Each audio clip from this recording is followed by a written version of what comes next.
प्रस्तुत पद्यांश हमारी पाठ्य पुस्तक हिंदी के साखी नामक पाठ से लिया गया है, जिसके रचयिता कबीरदास जी। कोई भी बोलेगा नहीं, शांति से सब पढ़ेंगे। सतगुरु हमसु रीझ कर एक कहे प्रसंग, बरसा बादल प्रेम का भीज गया सब अंग। प्रसंग लिखेंगे कि किस प्रसंग में ये बात कही जा रही है। तो कबीरदास जी अपने गुरु की कृपा का वर्णन करते हुए कहते हैं कि हमारे गुरु ने मुझ पर कृपा की और कृपा करके उन्होंने एक प्रसंग कहा, और वो प्रसंग ऐसा था, और प्रसंग ज्ञान का प्रसंग था। ज्ञान की बात कही उन्होंने, परब्रह्म की बात बताई। तो वो प्रसंग ऐसा था कि ऐसे लगा कि जैसे बरसा बादल प्रेम का, ऐसा लगा कि जैसे प्रेम का बादल बरस गया और भीज गया सब अंग, और उस वर्षा से शरीर का अंग अंग भीग गया। अर्थात मेरे प्रभु ने, मेरे गुरु ने मेरे प्रभु के बारे में, मेरे उस निराकार ब्रह्म के बारे में एक बात कही, एक प्रसंग कहा, और उस प्रसंग से, उस ज्ञानमय प्रसंग को सुनकर मेरा जो रोम रोम था वो कैसा हो गया, परमात्मामय हो गया, भीज गया। पुलकित होने की बात नहीं कह रहे, भीज गया। बरसा बादल प्रेम का, उस गुरु की कृपा से जो बादल प्रेम का वर्षा, अर्थात गुरु की जो कृपा वर्षी, उससे मेरा संपूर्ण जो शरीर था वो भीग गया, अर्थात ज्ञान में हो गया मेरे गुरु की कृपा से। ठीक, प्रेम का बादल बरसा और अंग अंग भीग गया, अर्थात मेरे गुरु की इतनी कृपा हुई कि मुझे उस परम ब्रह्म परमात्मा के दर्शन हो गए, उसकी प्राप्ति हो गई, और मेरा रोम रोम ज्ञानमय हो गए। ठीक, अगला देखो। राम नाम के पट तरे देवे को कछु नाही, अब क्या ले गुरु संतोषिए हौस रही मन माही। कबीरदास जी कहते हैं कि राम नाम मेरे गुरु ने मुझे दिया, मेरे गुरु ने मुझे राम नाम दिया, उसके बदले मेरे पास देने के लिए कुछ नहीं है। अब क्या ले गुरु संतोष चाहिए, कह रहे क्या लेकर मैं जाऊं गुरु के लिए कि मुझे संतोष हो जाए, हौस रही मन में। बस मेरे मन में यही अभिलाषा शेष रह गई, चाह शेष रह गई कि मैं अपने गुरु को क्या लेकर जाऊं, राम नाम के बदले मेरे पास देने के लिए कुछ। ठीक, अगला है, ज्ञान प्रकाश्य गुर मिलिया सो जिन बीसर जाए, जब गोविंद कृपा करी तब गुर मिलिया आए। ज्ञान प्रकाश्य गुर मिलिया, कहते हैं जब ज्ञान का प्रकाश हुआ तो कौन मिला, गुरु मिला। और कहते सो जिन बीसर जाए, जो भुलाए नहीं जा सकते। और जब गोविंद कृपा करी, और जब मेरे ऊपर मेरे ईश्वर ने कृपा करी, तब गुरु मिलिया आए, तभी मुझे गुरु प्राप्त हुए। ईश्वर और गुरु का जो संबंध है वो बताया है उन्होंने। कहते हैं कि ज्ञान का प्रकाश हुआ तो ही मुझे गुरु प्राप्त हुआ, नहीं तो गुरु मिल ही नहीं रहा था। जब ज्ञान का प्रकाश हुआ तो गुरु प्राप्त हुआ, और जो भुलाए नहीं जा सकते, और जब मेरे उस परमात्मा ने मुझ पर कृपा की तभी मुझे गुरु प्राप्त हुए। माया दीपक नर पतंग भ्रम भ्रम इवै पड़ंत, और कहे कबीर गुरु ज्ञान थे एक आधो बरंत। कहते हैं कि ये जो समस्त संसार है वो माया है, समस्त संसार माया है। कबीरदास जी कहते हैं कि जो समस्त संसार है वो माया है, और मनुष्य है वो पतिंगा है। समस्त संसार माया रूपी दीपक है, माया दीपक रूपक अलंकार है। समस्त संसार माया रूपी दीपक है, और ये मनुष्य जो है वो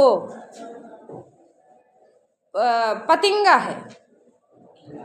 हाँ, पतिंगा, जैसे जब दीपक जलता है तो पतिंगे पास में आते रहते हैं, तो मनुष्य रूपी पतिंगा और भ्रम भ्रम वे पड़न, तो घूम घूम करके बैठो, घूम घूम करके उसी में गिरता रहता है। किस में, दीपक में, दीपक में गिरता रहता है, घूम घूम कर उसमें गिरता रहता है। और कहते हैं कहे कबीर गुरु ज्ञान थे। कबीरदास जी कहते हैं कि जिन पर गुरु की कृपा हो जाती है और गुरु का ज्ञान प्राप्त हो जाता है, एक आध पर उबरंत, तो उनमें से कहीं एक आध का उद्धार हो जाता है। बाकी ये समस्त संसार माया रूपी दीपक है और समस्त मनुष्य पतिंगे हैं, तो वो घूम घूम करके उसी माया में अर्थात दीपक के आसपास घूमते रहते हैं और उसी में पड़े रहते हैं, और जब गुरु की कृपा होती है तो गुरु की कृपा से एक आध कोई जिनको गुरु प्राप्त हो जाता है तो उनका उद्धार हो जाता है, इस जीवन मरण से उसको मुक्ति प्राप्त हो जाती है। ठीक, आगे बढ़े।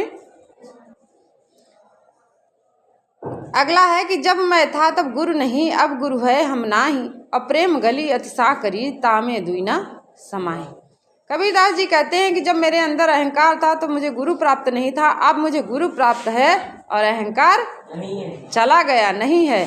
अब प्रेम गली अतिशा करी, प्रेम की जो ये गली है अर्थात ये जो मन है, मन में जो प्रेम की गली है वह बहुत ही सकरी है।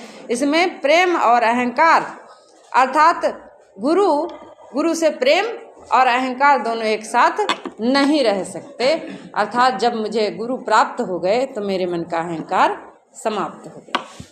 भगति भजन नंबर 6 देखो, भगति भजन हरिनाम है दूजा दुख अपार, और मनसा वाचा कर्म ना कबीर सुमिरन सार। कबीरदास जी कहते हैं कि भगति भजन हरिनाम है, इसमें भी रूपक अलंकार है। भक्ति भजन हरि नाव है और दूजा दुख अपार। इस संसार में जो भक्त है उसके लिए भजन करना ही, केवल ईश्वर का ध्यान करना ही मुख्य कार्य होना चाहिए, और हरि का नाम लेना, हरि नाव है, हरि का नाम लेना, भक्ति करना ही मनुष्य का कार्य होना चाहिए। इतना है तो ठीक है। और दूजा दुख अपार, और बाकी संसार में सब दुख ही दुख है। और मनसा वाचा कर्मणा, कहते हैं मन से, वाणी से और कर्म से कबीर सुमिरन सार। कबीरदास जी कहते हैं मन से और वाणी से और कर्म से क्या करना चाहिए? उस परमात्मा का सुमिरन करना चाहिए। कबीरदास जी कहते हैं बस इतना ही सार है। ठीक, आगे बढ़े। कबीरा चित्त चमकियाँ, 7वां है। कबीरा चित्त चमकियाँ 34 लागी लाए, और हरि सुमिरन हाथों घड़ा बेगे ले हो बुझाए। कबीरदास जी कहते हैं कि मेरा जो चित्त था, मेरा मन था, वो चमत्कृत हो गया और 34 लागी लाए, और चारों दिशाओं में विषय वासनाओं रूपी अग्नि लगी हुई है। हर तरफ माया मोह, चारों तरफ सब माया मोह की तरह सब दहक रहा है, जल रहा है।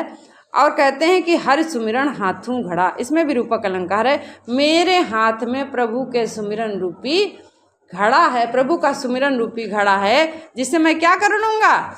जो आसपास अग्नि लगी हुई है, काहे की? मोह माया की, विषय वासनाओं की, उसको मैं बेगे ले बुझाए, बहुत शीघ्रता से बुझा लूँगा। क्योंकि मेरे पास कौन सा घड़ा है? हरि सुमिरन का घड़ा है, प्रभु के चिंतन का मेरे पास घड़ा है। अर्थात मैं अपने प्रभु के चिंतन से इस मोह माया के संसार से उस पार हो जाऊँ, इस जीवन मरण के चक्र से मुक्ति प्राप्त हो जाएगी। ठीक, आगे देखो।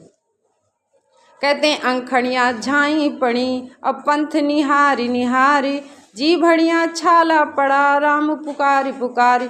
कबीरदास जी कहते हैं कि आँखों में झाई पड़ गई हैं, अपने प्रभु की राह देखते देखते, अपने परब्रह्म की, परमात्मा की, उसकी राह देखते देखते, हाँ, निहारी निहारी देख देख करके, निहारना देखना, निहारी निहार देख करके, पंथ निहार रास्ता देख कर देखते हुए आँखों में क्या पड़ गई हैं? झाई पड़ गई हैं, और जीव में छाले पड़ गए हैं। राम पुकार पुकार, उस राम को बुलाते बुलाते मेरे जीव में छाले पड़ गए हैं।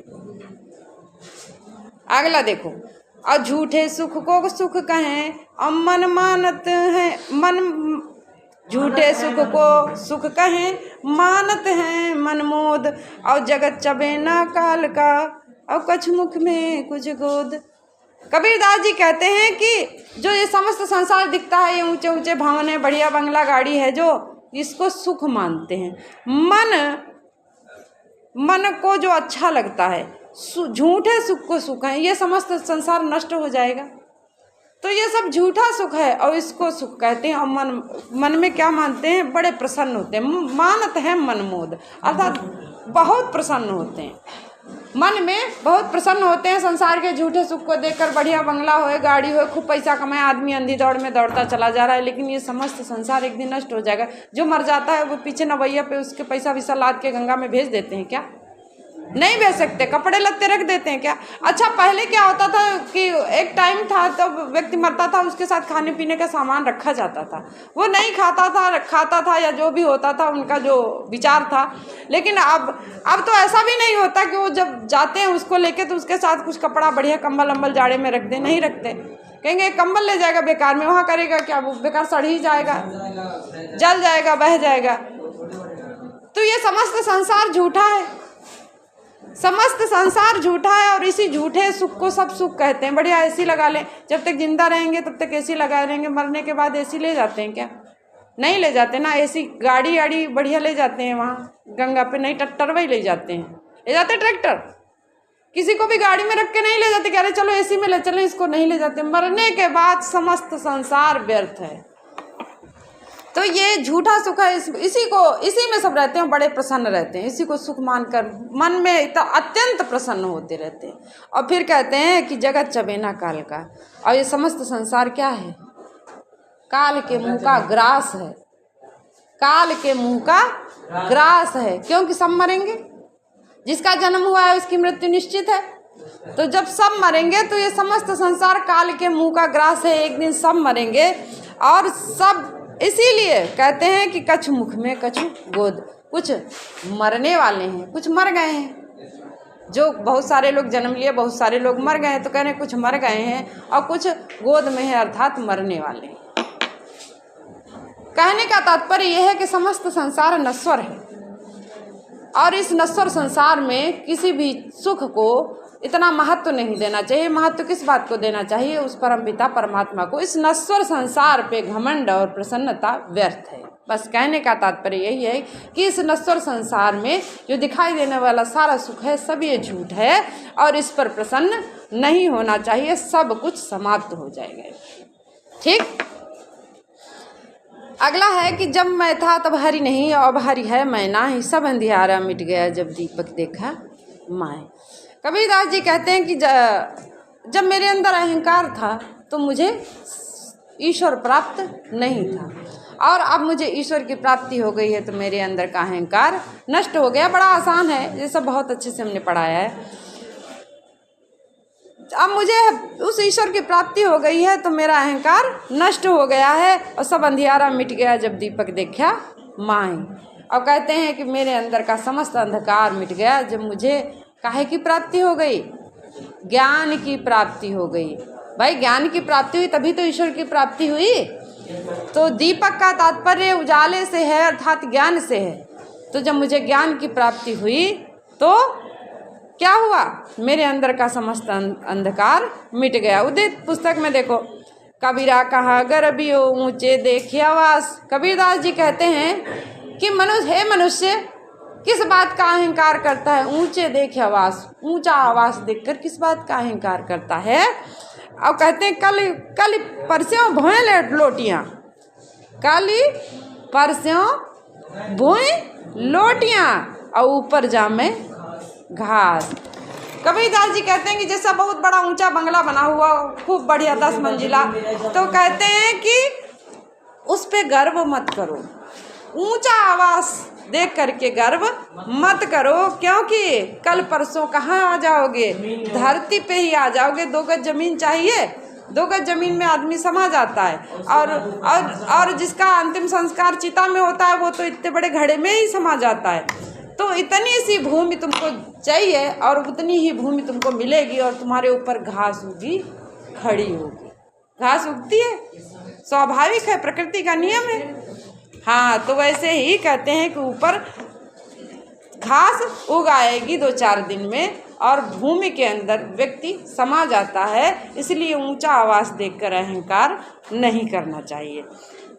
यह ऐसा संसार है जैसा सैंबल फूल, 10 दिन के व्यवहार को झूठे रंग न भूल। कहते हैं कि ये समस्त संसार कैसा है? जैसा सेमल का फूल होता है, देखने में बड़ा सुंदर होता है लेकिन उसके अंदर कोई महक नहीं होती। वैसे ही ये संसार देखने में बड़ा सुंदर लगता है लेकिन यह नश्वर है, समाप्त हो जाएगा, एक नष्ट हो जाएगा। और कहते हैं फिर कि 10 दिन के व्यवहार को, थोड़े दिन जो यहाँ रहते हो उस व्यवहार के में फंसकर कहते हैं झूठे रंग न भूल, ये जो झूठे रंग है संसार का, ये माया मोह है, इसमें फंस कर तू उस परमात्मा को मत भूल। फिर कहते हैं इह अवसर चेत्या नहीं, पसजों पाली देह, राम नाम जाण्या नहीं, अंत पड़ी मुख खें। कबीरदास जी कहते हैं कि यह जो संसार है वह ऐसा है कि यहाँ पे यदि आपने ईश्वर का भजन नहीं किया तो फिर तुम चेते नहीं, अर्थात इस अवसर पर यदि तुमने ईश्वर का ध्यान नहीं किया, चेतना जानते हो, चैतन्यता, यदि तुम्हारे अंदर चैतन्यता नहीं आई कि समस्त संसार नश्वर है, हम अपने ईश्वर का भजन कर लें, तो यदि उस ईश्वर को तुमने नहीं भजा तो फिर क्या होगा कि पशु पाली दें। अवसर देखकर तुमने ईश्वर का भजन नहीं किया और क्या किया कि खूब भर भर के खाए, बढ़िया रसगुल्ला पेड़ा बर्फी, बढ़िया थाली भर के भोज बनवाया 56 भोग और खूब खाए। तो कहते हैं कि अवसर देख के तुमने ईश्वर का भजन नहीं किया, बस भोग विलास में पड़े रहे। तो हुआ क्या कि राम का नाम तो तुमने जाना ही नहीं और अंतिम समय में मुंह में क्या पड़ती है, राख। अंतिम समय में भाई दिन जब तक जिए तब तक तुमने राम का भजन किया नहीं, तो अंत में शेष में मिलेगा क्या, कुछ नहीं मिलेगा, मुख में राख ही मिलेगी, क्योंकि जीवन भर तो तुम खाते रहे और पशु के समान देह पालते रहे और ईश्वर के नाम को जाना ही नहीं, तो तुमको अंत में मुख में खेह अर्थात राख ही मिलेगी। ठीक, यह तन कांचा कुंभ है लिया फरे था साथी। कह रहे ये जो शरीर लेकर तुम घूम रहे हो, बड़ा टिप टाप करते हो, क्रीम पाउडर करके आते हो, कंघी मार के आते हो सब, तो कहते हैं यह तन कांचा कुंभ है। जिस शरीर का तुम इतना ध्यान रखते हो उसमें तुमको करना क्या चाहिए, ईश्वर का भजन करना चाहिए, या सात्विक रहना चाहिए। जिस मार्ग पे आप चल रहे हो उस मार्ग पे उचित और अनुचित का जो निर्णय है वो करके आगे बढ़ना चाहिए। आप लोगों को कबीरदास पढ़ाना है तो आप लोगों को ये लगता होगा कि हम सबको क्या भजन करना चाहिए, पढ़ाई लिखाई छोड़ देनी चाहिए, तो आप ही लोगों के लिए कहा गया ये जो विद्यार्थी जीवन है तो इसमें भजन करना क्या है, पढ़ना। भाई भजन तो यही है, आपका जो कार्य है वही आपका भजन है, तो पढ़ना आपका भजन है, तो आपको अच्छे से पढ़ना चाहिए। और कहते हैं कि जो ये तन है, शरीर है, तुम इसको टिप टाप में लगे रहे, अगर उसको सजाते धजाते रहे तो एक कांचा कुंभ है, कच्चा कुंभ है कहते हैं, और लिया फिरें था साथ जिसे तुम साथ लेकर घूम रहे हो। कांचा कुंभ जानते हो, कच्चा कुंभ जानते हो, कच्चा घड़ा, कहते हैं ढबका लगा फूट गया, और जैसे ही धक्का लगा और गिरेगा और फूट जाएगा, और कछु ना आया हाथ, और फिर कुछ भी हाथ में शेष नहीं बचे। समझ में आया? कबीरा कहा गर्भियो देही देखी सुरंग, बिछड़िया मिलबो नहीं जो कांचिल भुजंग। कबीरदास जी कहते हैं कि इस देह का जो शरीर है, इस पर कहाँ गर्व करते हो? ये जो बढ़िया शरीर है आपका काया, इस पे काहे का गर्व करते हो, किस लिए इस पर गर्व करते हो? और देही देख सुरंग, बिछड़िया मिलबो नहीं करें, ये जो देह है ये सुरंग में रह जाएगी और एक बार बिछड़ जाएगी तो दोबारा मिलेगी नहीं। कैसे नहीं मिलेगी? जिस तरह से सर्प जो होता है केचुल को उतार देता है तो दोबारा उसे धारण नहीं करता, बिल्कुल ऐसे ही ये देह एक बार छूट जाएगी फिर दोबारा धारण नहीं की जाएगी। ऐसे ही कबीरदास जी कहते हैं कि इस काया का घमंड नहीं करना चाहिए।